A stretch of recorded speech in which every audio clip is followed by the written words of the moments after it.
Hallelujah, praise Lord, hallelujah, praise Lord. सभी जन आनंदित हैं? आनंद में ही परमेश्वर चाहते हैं हम क्या रहे? आमीन। ये हम परमेश्वर के कलाम को देखेंगे। आप सबका धन्यवाद हो, आप सब परमेश्वर की हजूरी में आए हैं। परमेश्वर की हजूरी में आना आप सबके लिए बड़ी बरकत का कारण बने। जितने जन इस कलाम को सुनते हैं उनके लिए भी ये कलाम आशीष और बरकतों का कारण बने। आमीन, हालेलुया। आज हम जानेंगे उपवास के बारे में, स्वादिष्ट भोजन से दूर रहना। हालेलुया। याद रखें, स्वादिष्ट भोजन होते हैं। आज हम उपवास रखते हैं, काफी लोग उपवास रखते हैं स्वादिष्ट भोजन के लिए कि मैंने उस दिन स्वादिष्ट भोजन खाना है। हालेलुया। जब स्वादिष्ट भोजन दिख जाता है तो वो उपवास को भी क्या कर देते हैं?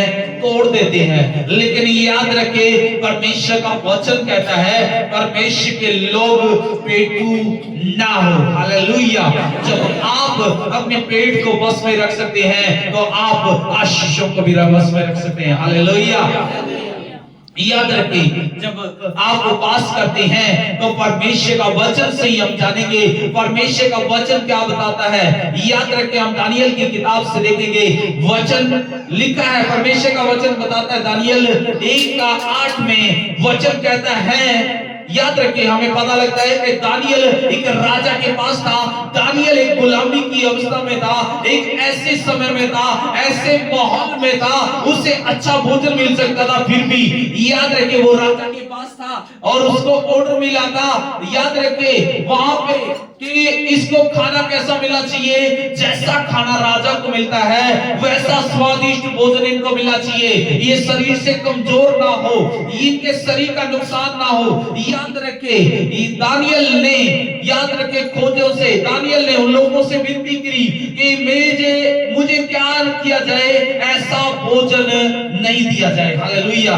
दानियल खुद विनती कर रहा है क्योंकि वो उपवास रखना चाहता है, वो परमेश्वर की महिमा करना चाहता है, वो स्वादिष्ट भोजन का लालच नहीं करता।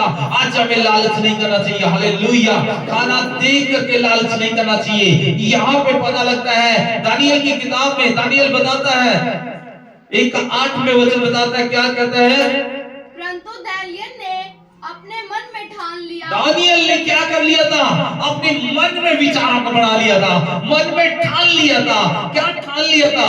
कि मैं क्या नहीं करूंगा, कि वह राजा का भोजन खाकर और उसके पीने का दाख मधु पीकर अपवित्र ना होगा। वो क्या नहीं करेगा?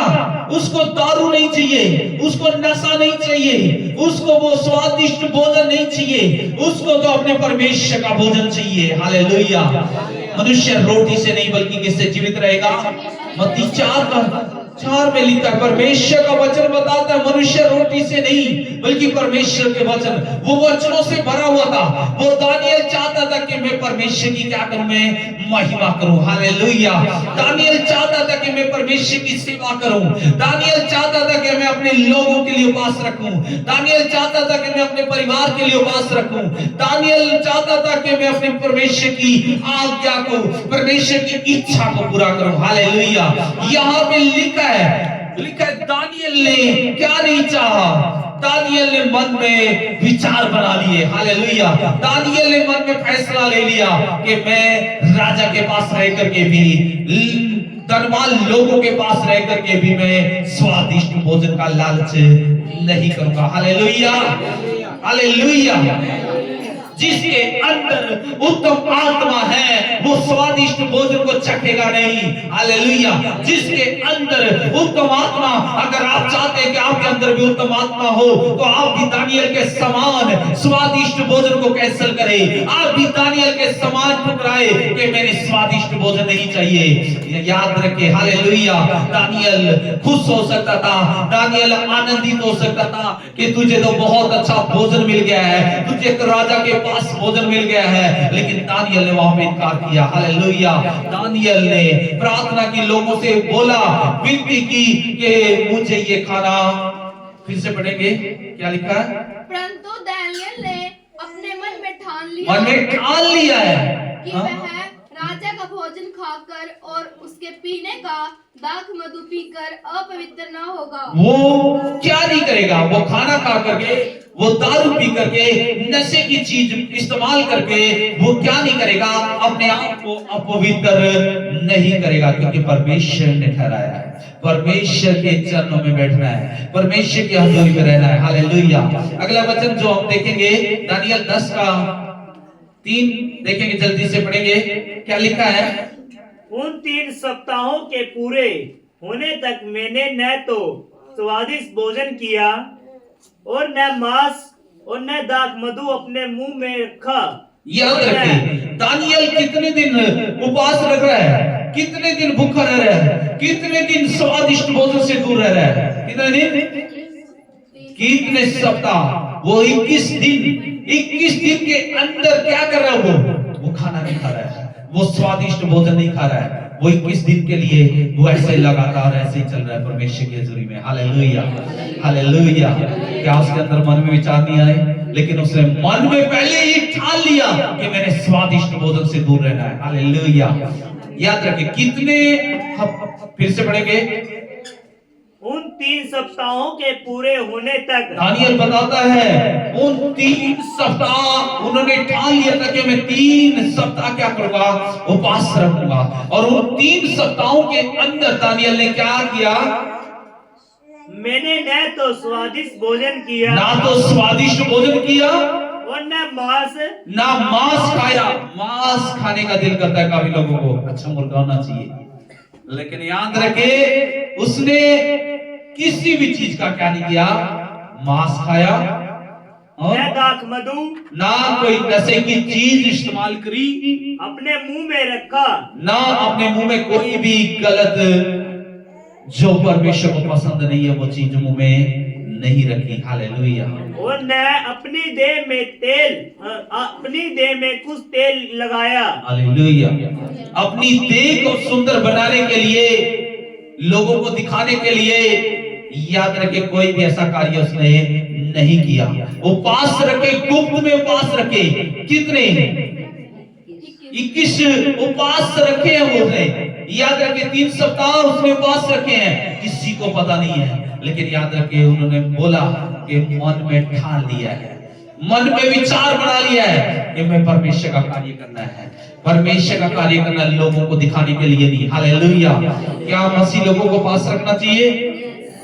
पढ़ेंगे, अगला वचन देखेंगे हम, जिसको मिला है जल्दी से, लूका 5 का पढ़ेंगे 33 से 35। हाँ, उन्होंने उससे कहा, याद रखिए यहाँ पे यूहन्ना के चेले यीशु मसीह को बोल रहे हैं, यूहन्ना के चेले आकर के यीशु मसीह को बोल रहे हैं कि तेरे चेले क्या नहीं कर रहे हैं, उपवास नहीं रख रहे हैं। पढ़ेंगे, क्या कहता है? उन्होंने उससे कहा, यूहन्ना के चेले बार-बार उपवास रखते हैं। यहूदी और फरीसी और लोग आ करके सारे थे, और क्या कर रहे थे, यूहन्ना के चेले क्या करते थे उस समय में, उपवास रखते थे, लेकिन यीशु मसीह के चेले उपवास नहीं रख रहे थे। तो आगे क्या हुआ? और प्रार्थना किया करते हैं, किया करते हैं, और वैसे ही फरीसियों के चेले भी। परंतु तेरे चेले तो खाते पीते हैं। यीशु ने उनसे कहा, क्या तुम बरातियों से जब तक दूल्हा उनके साथ रहे उपवास करवा सकते हो?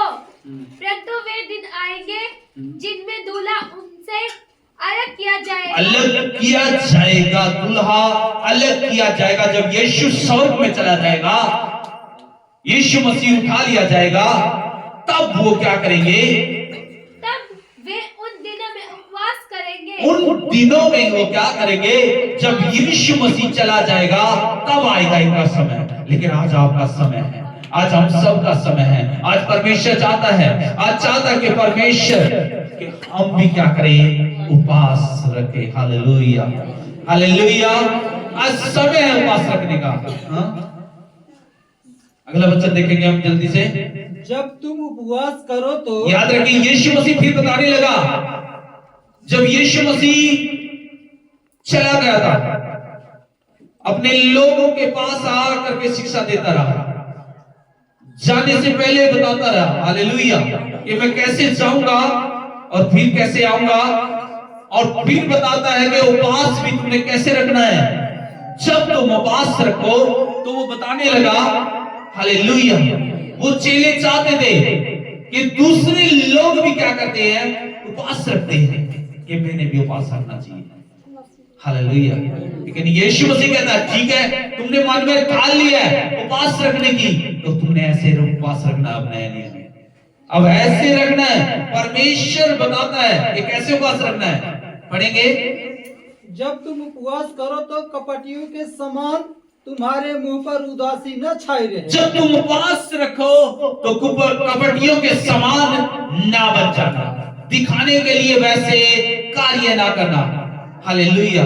अपने मुंह को बना करके नहीं रखना है, हालेलुया। यीशु मसीह कहता है, क्या कहता है, क्योंकि वे अपना मुंह बनाए रहते हैं। वो अपना मुंह को क्या कर रहते हैं, फुलाए रहते हैं, मुंह को बनाए रहते हैं, मुंह को लटकाए रहते हैं। कि तुझे पता नहीं है कि मैं इतने दिन से उपवास में हूं, तुझे पता नहीं है आज मैं उपवास में हूं, तुझे पता नहीं आज मैंने व्रत रखा हुआ है।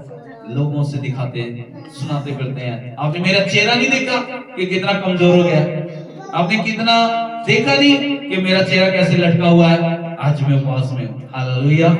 लेकिन याद रखे, परमेश्वर कहता है उनके समान नहीं बनना है। उपवास रखे अपने परिवार के लिए, उपवास रखे अपनी फैमिली के लिए, उपवास रखे अपने मोहल्ले के लिए, उपवास रखे अपने देश के लिए। जब तुम उपवास रखते हो तो यीशु मसीह चाहता है कि इस रीति से उपवास रखना है। आगे क्या कहता है, ताकि लोग उन्हें उपवासी जाने। लोग फिर जानते हैं, जब उनके मुंह लटके हुए रहते हैं तो लोग देख करके कहते हैं ये तो उपवासी है, उपवास रखे हुए, व्रत रखे हुए हैं। लेकिन वो ऐसा करने वाले लोग क्या कर चुके हैं, पढ़े। मैं तुमसे सच कहता हूँ, यीशु मसीह बताता है उनके बारे में, जो मुंह लटका के रखते हैं वे अपना प्रतिफल पा चुके। वो अपना प्रतिफल क्या हो चुके हैं, उसी टाइम उनको मिल चुका है। उनको बाद में कुछ मिलने वाला नहीं है, उनको प्रार्थना का उत्तर मिलने वाला नहीं है, उनको आशीष मिलने वाली नहीं है। उन्होंने तो लोगों को दिखा करके क्या कर लिया है, अपना काम खराब कर लिया है, अपना उपवास खराब कर लिया है। लेकिन यीशु मसीह कहता है जब तुम उपवास करो, पढ़ेंगे, परंतु जब तू उपवास करे तो यीशु मसीह कहता है जब तुम उपवास करो तो कैसे करो, अपने सिर पर तेल मल। सिर पे क्या करना है, तेल को मल लेना है, हाँ, मुंह धो, मुंह को भी धो लेना है, और हाथों को धो लेना है, पैरों को धो लेना है, पूरी बॉडी को नहा धो करके तैयार हो जाना है, हालेलुया। कि आज लोग देखेंगे, आज तो यार घूमने जा रहे हैं, आज तो कहीं की तैयारी है, उनको पता नहीं लगना चाहिए उपवास में, हालेलुया। आगे क्या लिखा है, ताकि लोग नहीं हाँ? परंतु तेरा पिता जो गुप्त में है तुझे उपवासी जाने। हाँ? इस दशा में तेरा पिता जो गुप्त में देखता है गुप्त में देख रहा है आपको, तुझे प्रतिफल तुझे देगा। प्रतिफल देगा, हालेलुया। आपका प्रार्थना का जवाब आएगा, आपका उपवास का जवाब आएगा, आपके आंसुओं का जवाब आएगा, आपका कार्य का जवाब आएगा। जब आप परमेश्वर की हजूरी में मुंह को नहीं बनाएंगे, बल्कि लोगों को दिखाने के लिए नहीं, बल्कि गुप्त में परमेश्वर आपको देख रहा है, आमीन, हालेलुया।